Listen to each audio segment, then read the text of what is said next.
O protestantismo trouxe uma coisa muito importante para a história cristã. No século XVI, com a reforma luterana e calvinista, veio a doutrina das vocações. A Igreja Católica entendia que os vocacionados eram apenas os monges, padres, sacerdotes. Os outros que tinham seus ofícios na ordem secular, que eram carpinteiros, médicos e tal, estavam em patamar inferior.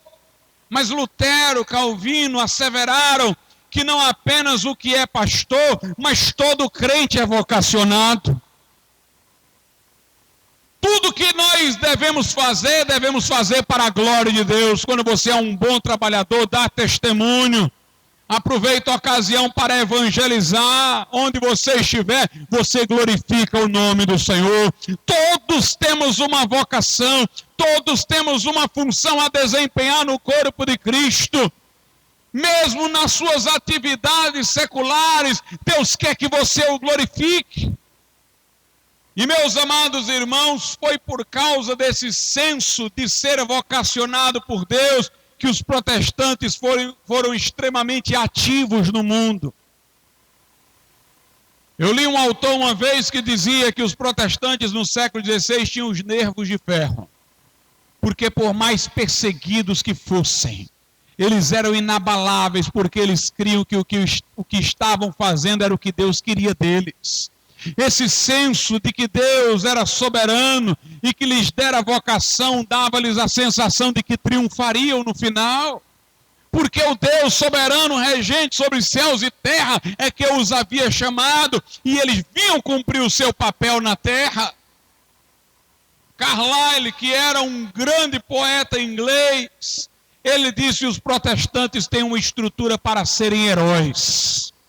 O melhor exemplo disso é John Knox, que implantou a reforma na Escócia. Aquele homem pregou, foi maltratado, foi levado às galés, acorrentado, e dentro do navio todo acorrentado nas galés, naqueles remos pesados, ele passava diante da Escócia e dizia: eu vou levar esta nação ainda aos pés de Jesus.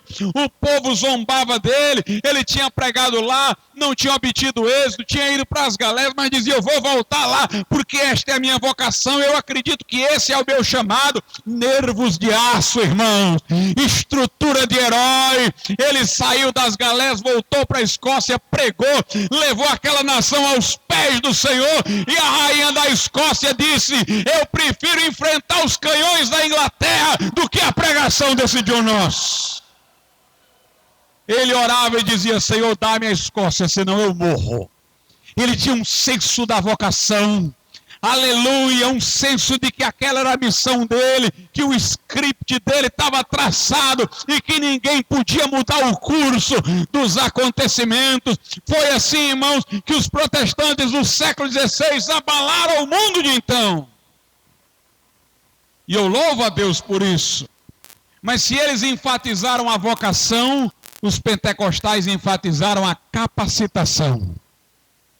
Nós temos o dever de cumprir a nossa vocação, mas nós precisamos de poder. Não basta o senso do dever, eu preciso de poder, de capacitação para cumprir esta vocação. O pentecostalismo trouxe esse senso. Nós temos que buscar o batismo no Espírito Santo. O que é o batismo no Espírito Santo? É poder para testemunhar, Atos 1 e 8, é revestimento de poder, Lucas capítulo de número 24, é capacitação para sermos ministros não da letra que mata, mas do Espírito que vivifica. Meus irmãos, o batismo no Espírito Santo é capacitação. O protestantismo, irmãos, depois do século XVI, ele teve uma grande tendência para a secularização. Os protestantes tinham aquele profundo senso do dever, mas tinham pouca noção de que precisavam ser capacitados por Deus para executar o seu dever, o seu chamado, a sua vocação. Exatamente por não ter noção da capacitação, eles ficavam montando estratégia. Deus me chamou para isso, como é que eu vou conseguir? Como se Deus tivesse dado a vocação e eles fossem responsáveis pela administração.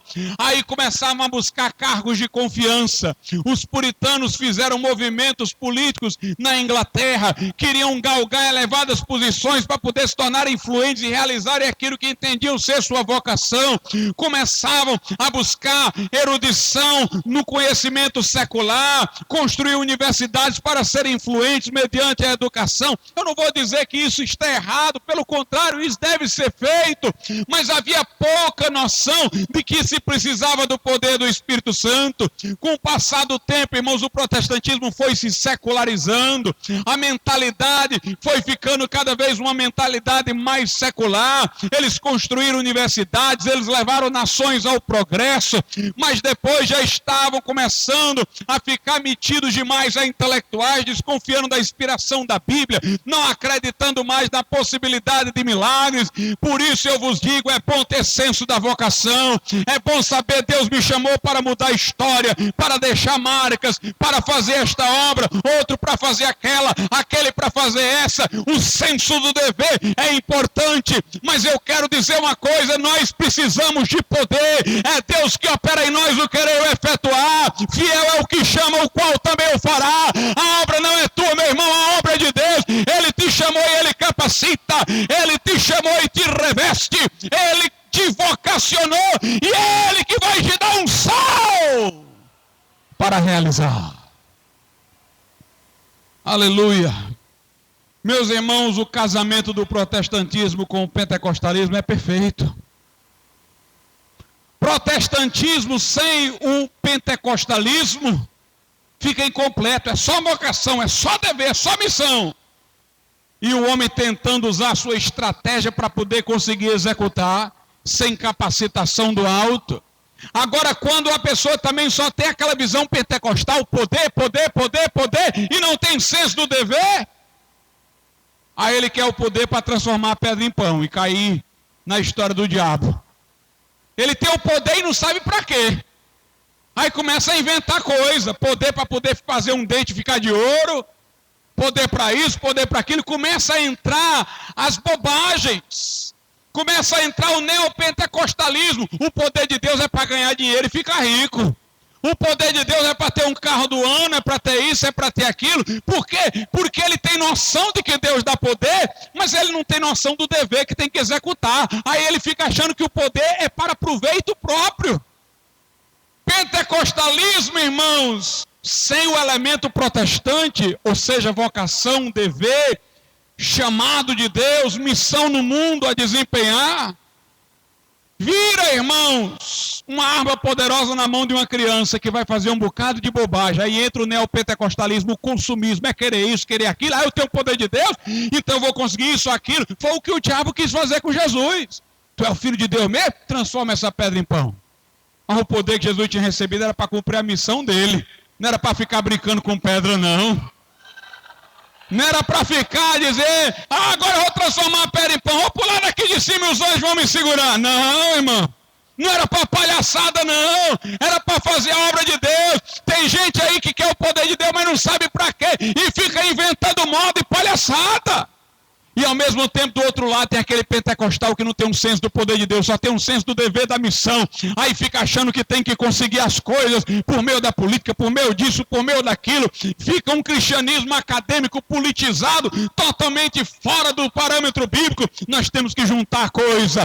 Deus nos vocacionou, nós temos uma missão a desempenhar e nós precisamos de poder. Poder não para descobrir o que fazer com ele, poder para realizar aquilo para o que Deus nos chamou, poder para realizar a obra que Deus tem para cada um de nós. Aleluia. Aleluia.